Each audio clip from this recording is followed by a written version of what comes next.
Apa itu sum'ah? Muji-muji ibadahnya sendiri. Dia mah apa sih? Cakapan gua baca Qur'annya. Orang sholat rajin banget. Apa sih? Rajinan juga gua. Itu namanya sum'ah.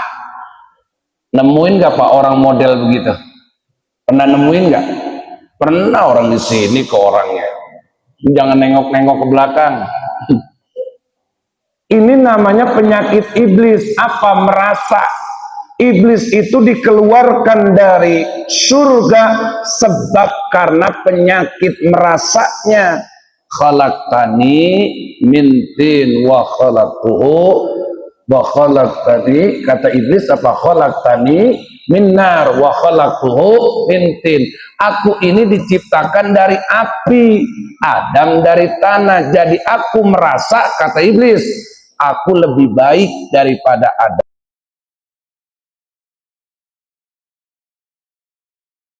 Syukur alhamdulillah pada kesempatan pagi hari ini Allah limpahkan anugerah karunia nikmat-nikmatnya kepada kita, terutama nikmat panjang umur, nikmat sehat walafiat, wabil khusus nikmat iman Islam yang Allah berikan kepada kita. Mudah-mudahan semua itu mengantarkan kebaikan, keimanan, ketakwaan dalam diri kita kepada Allah Subhanahu wa Ta'ala. Amin ya Allah ya Rabbal Alamin.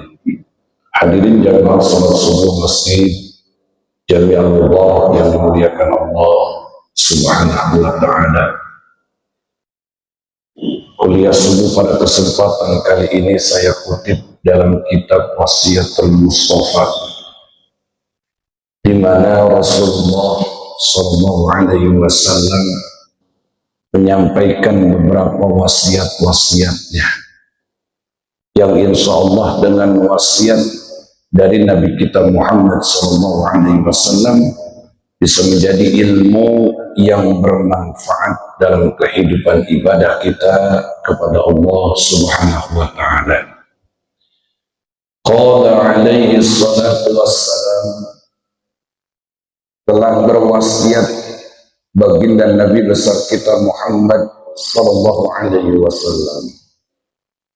Kata Rasulullah Sallallahu Alaihi Wasallam, man shoma Ramadhan wajtanaba al-harama fihi wal buhtana radiyallahu ar-rahmanu wa awjaba lahul jannah.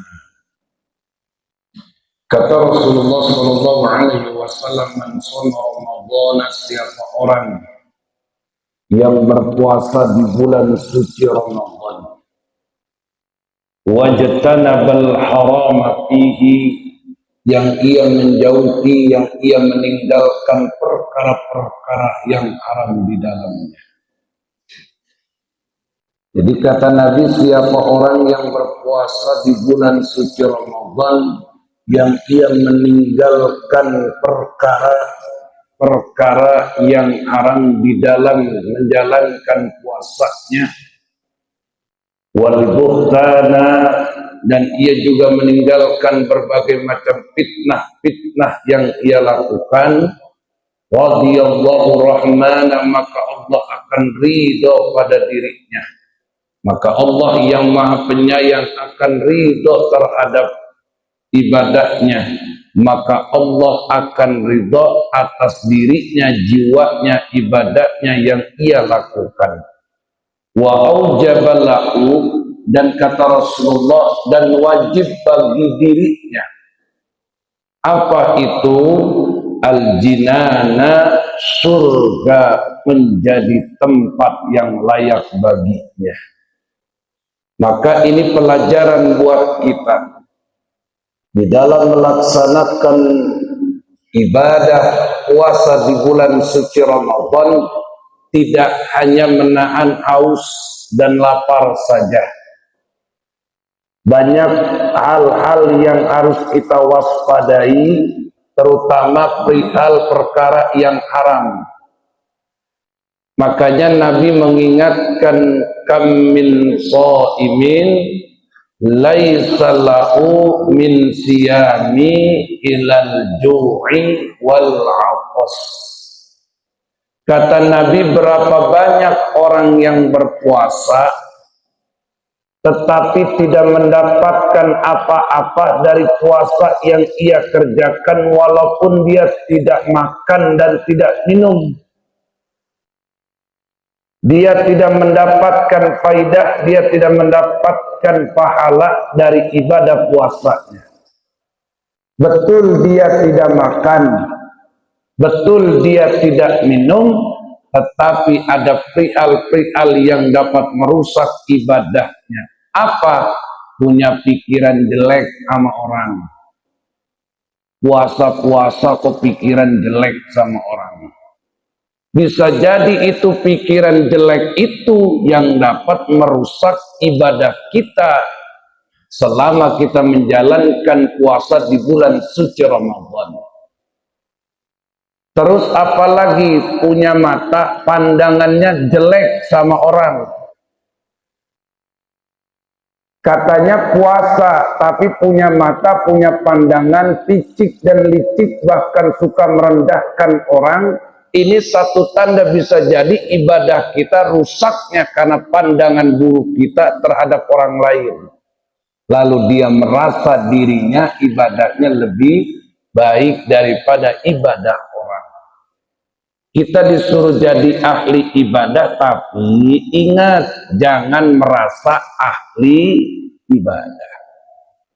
Kita disuruh baca Quran, tapi jangan merasa ahli Quran. Kita disuruh menjalankan sholat, tapi jangan merasa paling benar jalanin sholat. Lalu kita punya telinga, bisa jadi telinga kita yang kita pergunakan dalam perkara yang haram, pikiran yang haram, pandangan yang haram, pendengaran yang haram, bisa jadi itu menyebabkan rusaknya nilai-nilai ibadah kita kepada Allah. Nah, apa yang paling terpenting? Yang paling terpenting di dalam ibadah adalah mulut. Di dalam mulut ini ada satu senjata yang paling tajam dan paling berbahaya. Makanya Allah menciptakannya nggak tanggung-tanggung, Pak. Di dalam, bukan di luar. Coba kalau lisan tempatnya di hidung, bagaimana coba? Sebelum Allah ciptakan lisan, Allah ciptakan tempatnya dulu. Di mana nih meletakkan lisan yang cakep, lisan yang bagus, di mana tempatnya? Jangan di luar, bahaya. Ditempatkan di dalam. Tapi ternyata walaupun tidak makan dan tidak minum, sebab gibah, sebab memfitnah, sebab mencaci maki, akhirnya bisa hilang nilai pahala ibadah kita di hadapan Allah. Pikiran jelek itu haram. Punya pandangan rendah, punya pandangan jelek, hukumnya haram. Mencaci maki, memfitnah orang, menggibah orang, hukumnya haram. Maka selama kita menjalankan ibadah puasa, kata Nabi, tinggalkanlah yang haram, maka Allah akan ridho atas puasamu yang kau kerjakan. Apalagi makan minum di siang hari haram. Di luar Ramadan es campur halal. Tapi begitu sudah memasuki bulan suci Ramadan, apapun yang haram menjadi haram.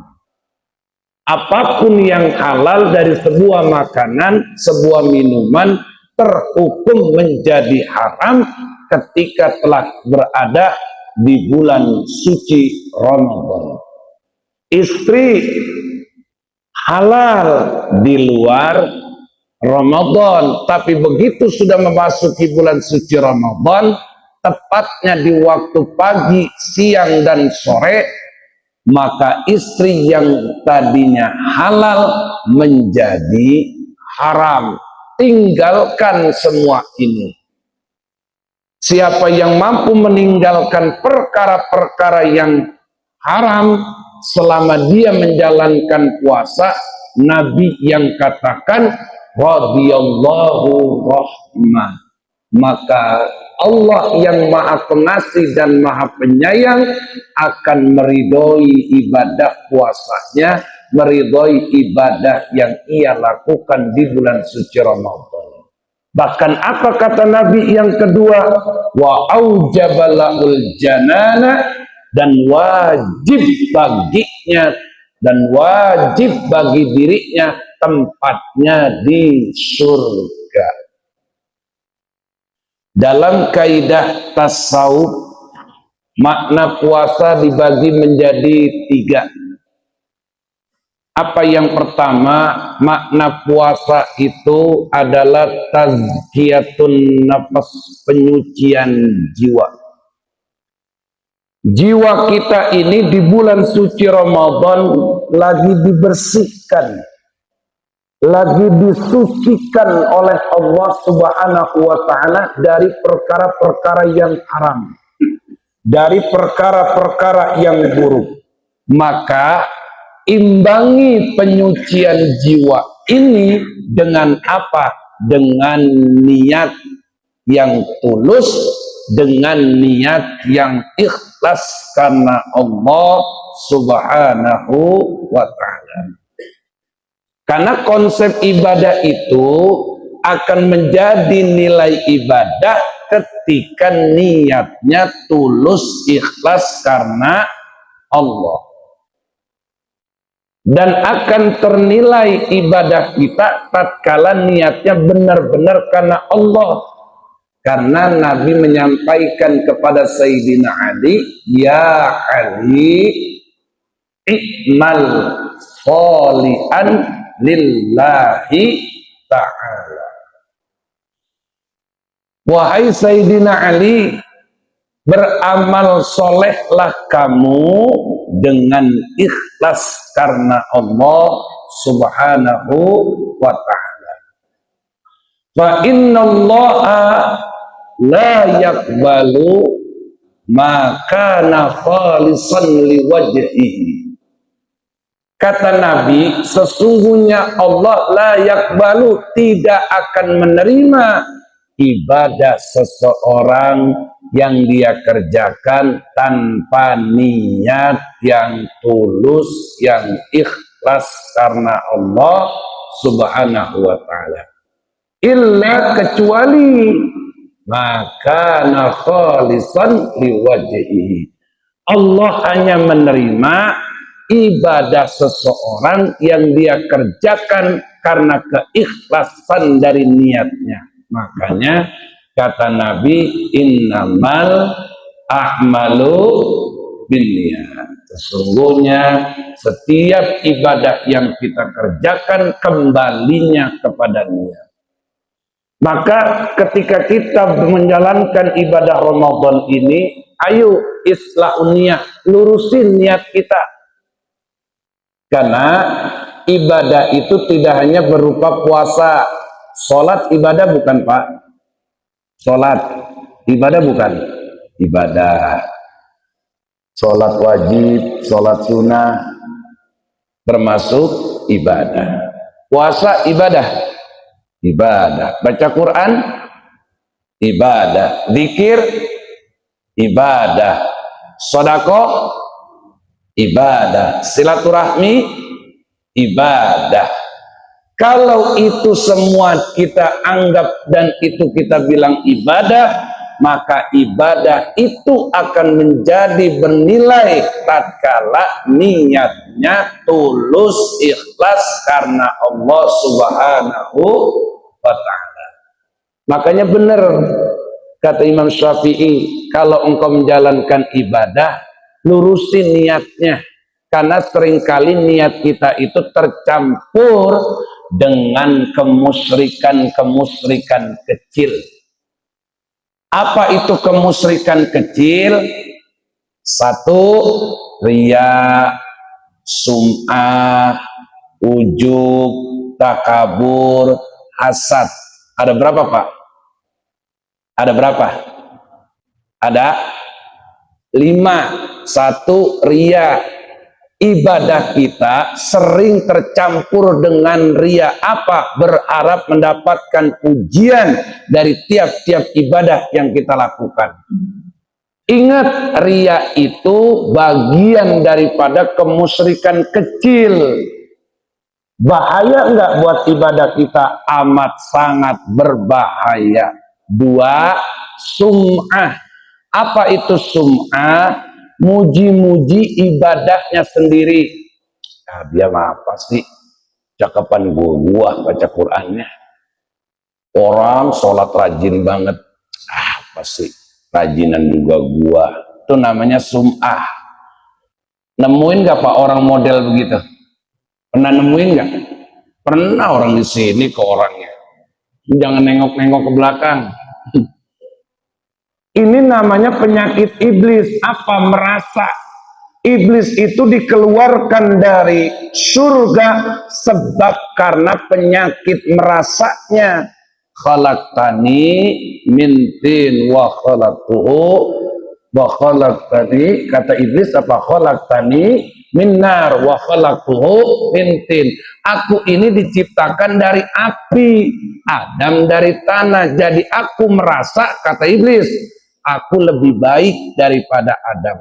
Dari sifat jelek inilah iblis akhirnya dikeluarkan dari surga karena merasa lebih baik daripada Nabi Adam alaihis. Terus yang ketiga apa? Ujub. Orang kalau sudah ria, sudah sum'ah, penyakit yang keempat ujub, bangga akhirnya. Tetangga kita anaknya rajin banget itu ke masjid. Biasa aja, cakapan juga anakku mah bagaimana juga keren, bangga.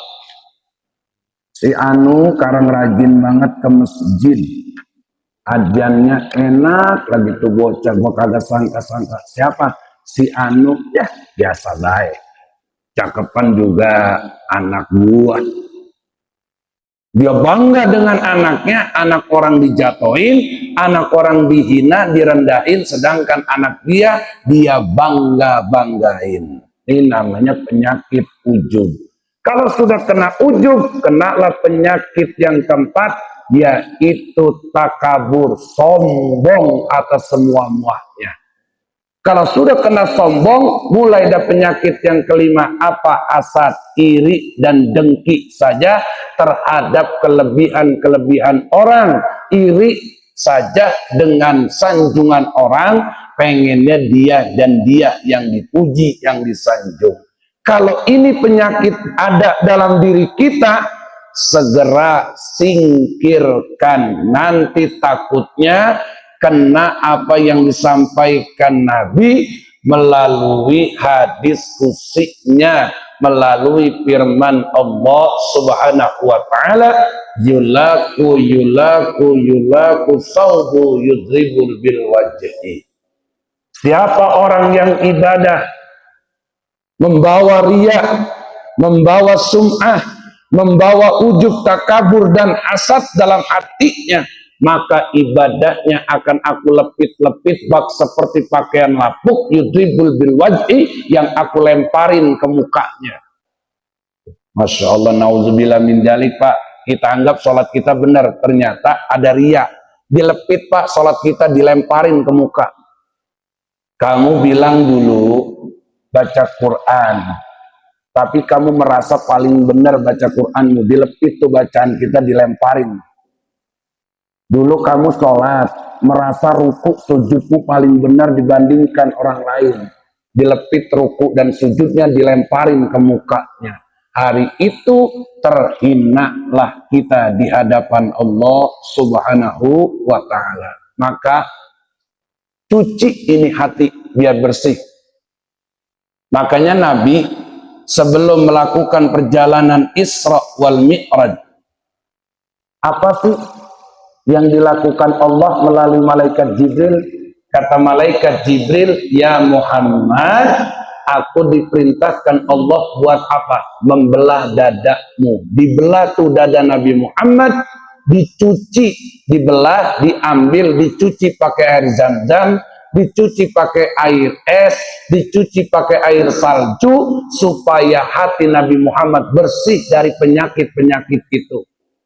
Lalu diisi dengan hikmah, tauhid dan syariat, agar Nabi Muhammad tidak terguncang ketika melaksanakan perjalanan Isra wal Mi'raj. Dua, kata malaikat Jibril, ya Muhammad, berwuduklah kamu agar dirimu bersih, suci secara lahir dan batin, secara jasmani dan ruhani. Orang yang ibadah kepada Allah harus bersih, harus suci secara lahir dan batin, secara jasmani dan ruhani. Maka Ramadan ini satu jembatan Allah untuk mensucikan hambanya dari berbagai penyakit-penyakit yang melekat pada hati kita.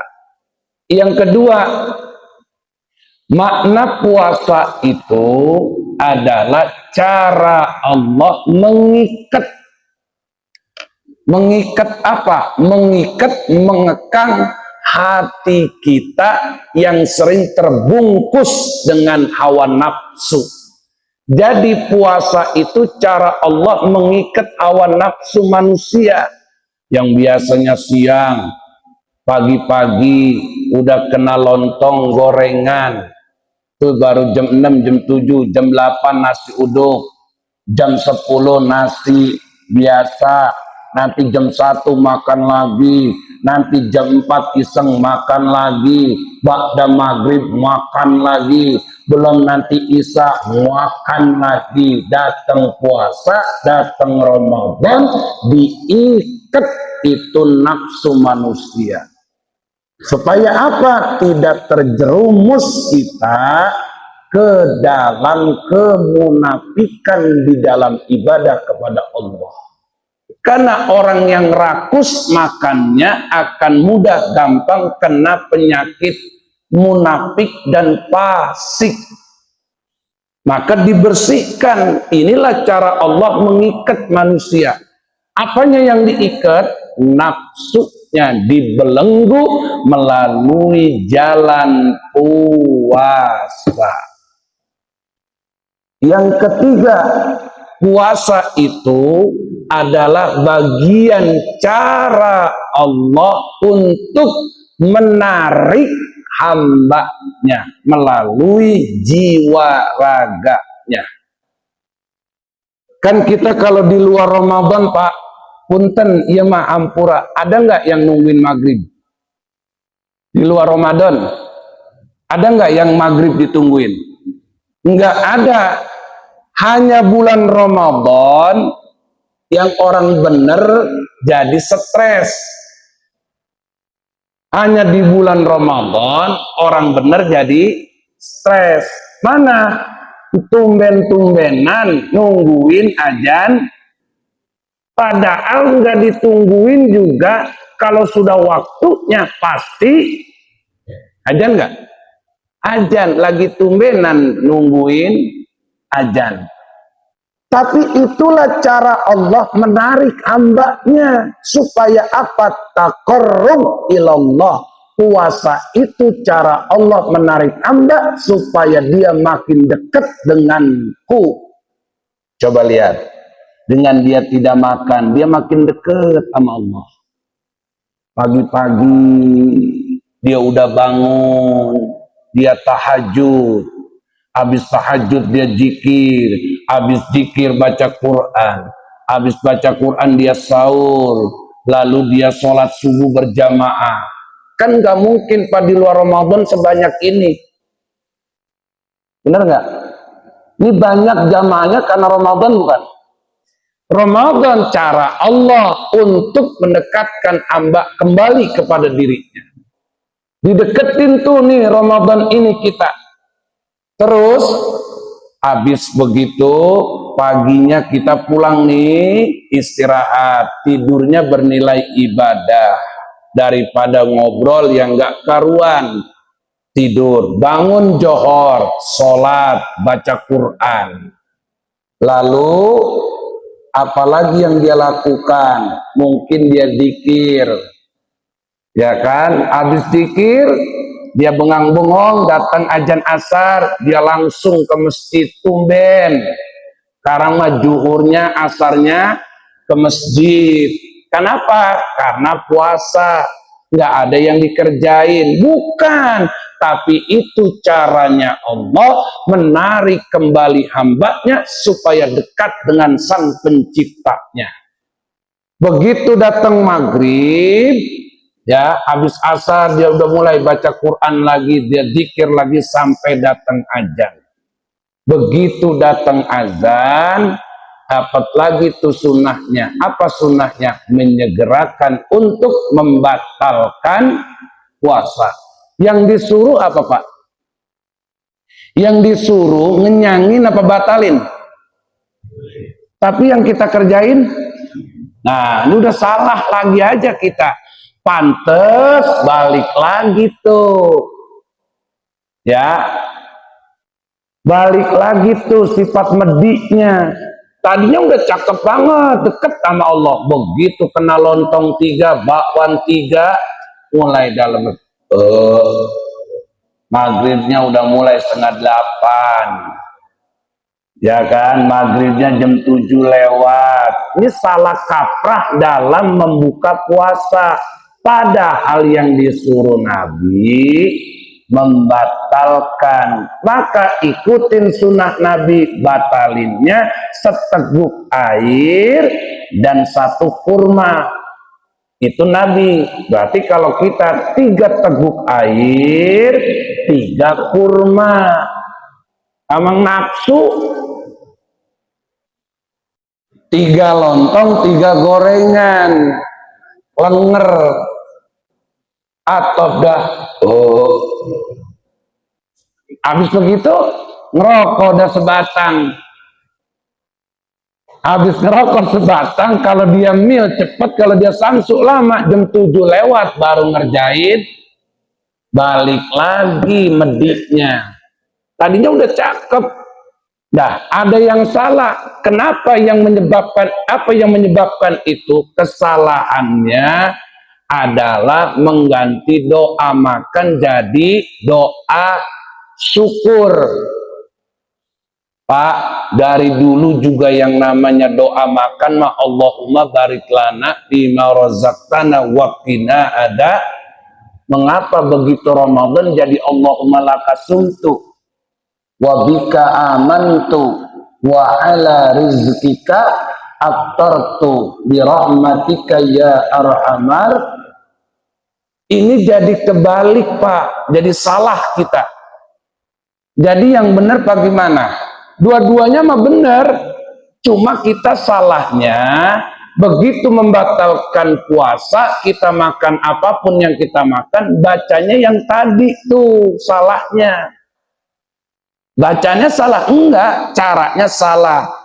Pak, Allahumma lakasumtu wa bika amantu wa ala rizkika atartu, itu maknanya kita mensyukuri atas rezeki karunia nikmat yang Allah berikan. Berupa apa?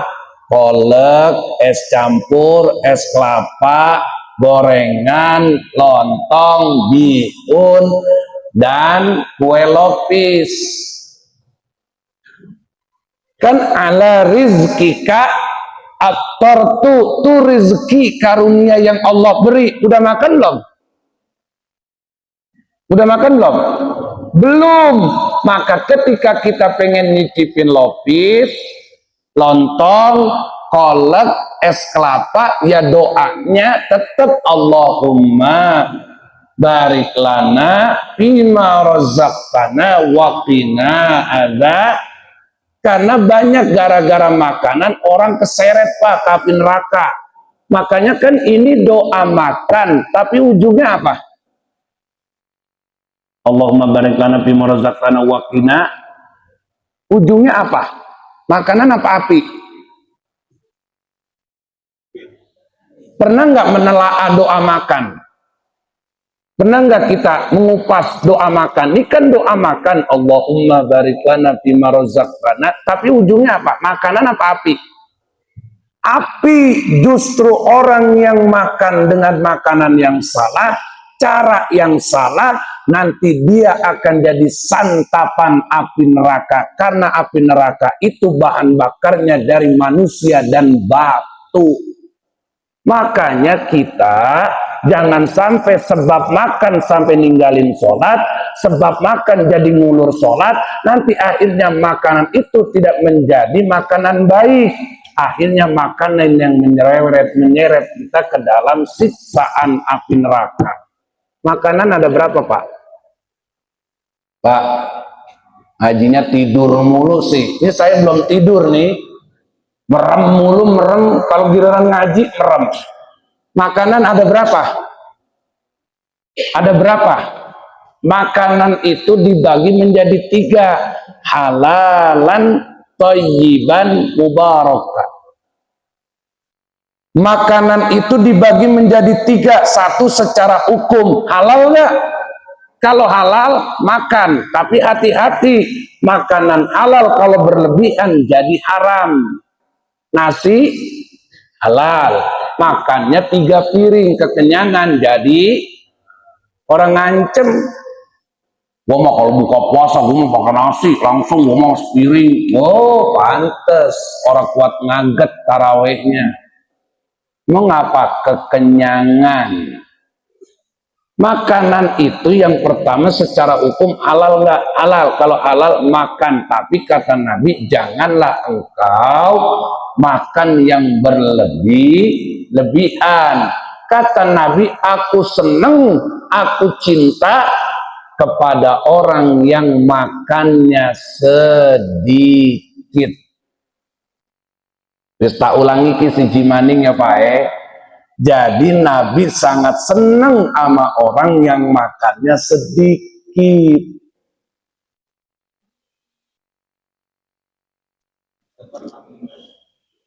Oh, pantes tarawehnya nggak kuat ngaget. Ditanya mengapa? Kekenyangan. Oh iya, karena salah. Udah nggak baca doa, makannya pakai nafsu yang berlebih-lebihan. Yang kedua, thayyib. Makanan yang kita makan baik nggak? Buat lambung kita, buat badan kita, buat agama kita. Karena betapa banyaknya orang yang makan cuma sekedar kenyang, tapi ternyata makanannya tidak menambah kedekatan dirinya kepada Allah. Padahal kita disuruh makan ya agar kita bisa kuat dalam ibadah kepada Allah. Kita itu disuruh makan tujuannya untuk ibadah, tapi banyak orang yang sudah makan malah jadi nggak pernah ibadah. Nah, ini hati-hati, berarti makanan ini nggak baik, Pak. Emang ketahuan punya penyakit lambung, makan sambal kacang kurangin, perih. Emang ketahuan punya lambung, jangan makan pisang Ambon. Emang kenapa pisang Ambon rada-rada asam, kalau mau pisang Raja Bulu. Lampung kali yang kecil tas sekali eleg, enggak. Tetap Lampung ada asemnya. Yang paling bagus Raja. Raja apa? Raja juga ada 2, ada Raja Bulu, ada Raja Srek. Lah, Ustadz kayak tukang pisang celeduk ya. Iya. Jadi makanan juga kita kudu paham, jangan sampai salah. Nah, yang ketiga, makanan itu membawa barokah, berkah enggak buat ibadah kita kepada Allah. Karena halalan thayyiban mubarakah, makanan itu membawa berkah enggak buat iman kita, buat agama kita, iman kita, ketakwaan kita. Kalau dengan makan itu agama kita jadi baik, kalau dengan makan itu iman kita jadi baik, kalau dengan makan itu kita jadi makin dekat dengan Allah. Satu tanda ini makanan sempurna, halalan thayyibah mubarakah. Inilah cara Allah, Pak. Jadi besok atau entar Ingat, Allahumma laka sumtu, bentuk doa syukur atas karunia rezeki yang Allah limpahkan. Tapi begitu makan tetap doanya Allahumma barik lana bima razaqtana waqina. Insya Allah nggak bakalan dah terlalu banyak makannya. Kenapa?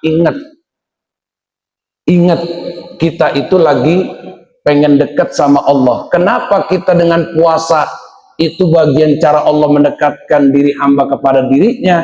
Karena biar ada sifat muraqabah dalam hati dan jiwanya. Apa itu muraqabah? Merasa diri diawasi Allah. Orang yang benar imannya, benar puasanya, berani nggak berjima sama istri siang hari? Berani nggak? Berani berhubungan? Enggak. Kenapa? Karena merasa diawasi Allah. Tuh namanya sifat apa? Sifat muraqabah, merasa dirinya diawasi Allah.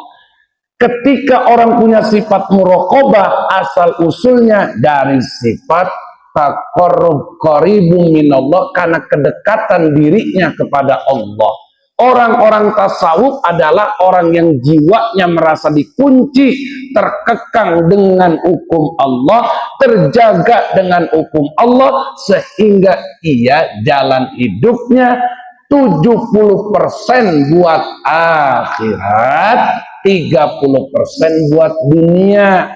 Kalau kita 90% buat dunia, 10% buat, makanya main-main sholatnya. Tarah baru jam 1,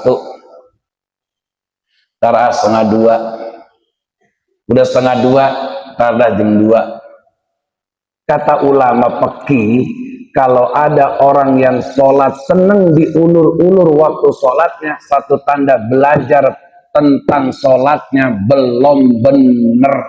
Karena benernya sholat, as-sholatu alal waktu. Sholat itu yang benar adalah sholat yang pada waktunya. Kecuali beda, ada ujur syar'i. Kalau tidak ada ujur syar'i, maka segeralah kita ruku dan sujud kepada Allah. Yang ketiga, tujuan puasa yang ketiga itu, tadi yang pertama apa? Cara Allah mensucikan diri kita. Yang kedua, cara Allah mengikat hati kita. Yang ketiga, cara Allah menarik hamba supaya dekat dengan dirinya. Yang keempat, cara Allah mendidik, mengajarkan hambanya menjadi orang-orang yang akhafullah, selalu merasa takut dengan dirinya. Nggak ada yang berani, Pak. Biar kata dia presiden, tetap nggak berani makan di siang hari. Kenapa? Karena ada sifat akhafullah, selalu merasa takut dengan Allah. Di situ diawasi, di situ diperhatikan Allah, gerak-gerik yang kita lakukan diperhatikan Allah. Makanya kita puasa, suruh benerin niat, sucikan hati, sucikan diri, karena ini ibadah yang langsung punten dinilai oleh Allah. Ya Raqib, ya Atid, nggak perlu kamu nyatet urusan puasa. As-saumili, puasa itu yang mereka kerjakan itu untuk aku. Ingat tuh catatannya. Malaikat dilarang mencatatnya. Kenapa? Karena puasa yang kita kerjakan, kata Allah, li, itu untuk aku. Dan akulah yang akan menilainya, akulah yang akan membalasnya. Maka puasa yang benar, yang diri kita selalu merasa diawasi oleh Allah Subhanahu wa Ta'ala, agar kita selalu merasa takut kepadanya. Nah, yang kelima, terakhir nih, udah ngantuk. Halo, Halo, Pak. Yang ke puasa itu adalah bagian cara Allah untuk menundukkan hambanya. Kita disuruh jadi orang yang patuh, orang yang tunduk atas segala perintahnya. Siapa yang bisa patuh? Siapa yang bisa tunduk?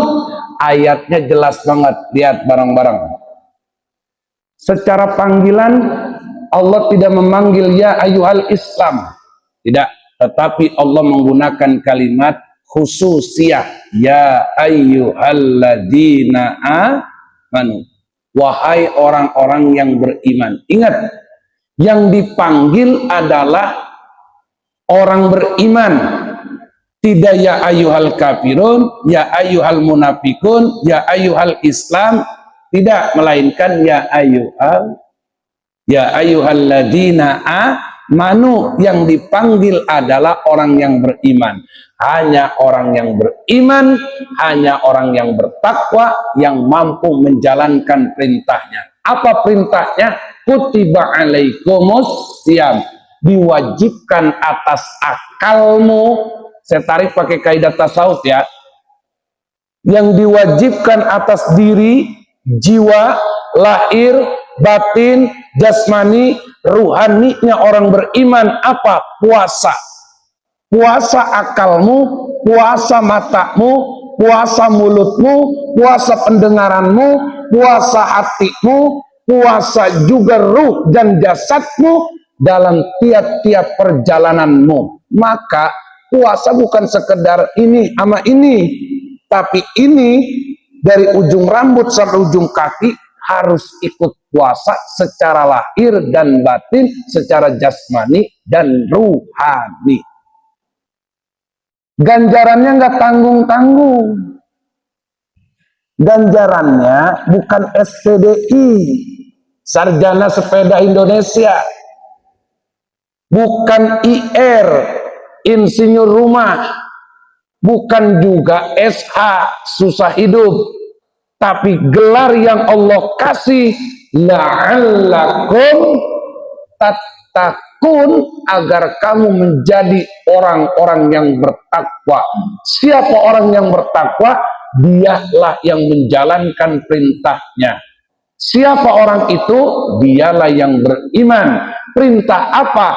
Perintahnya adalah kutiba alaikumusiyam, diwajibkan atas diri dan jiwanya menjalankan puasa di bulan suci Ramadan.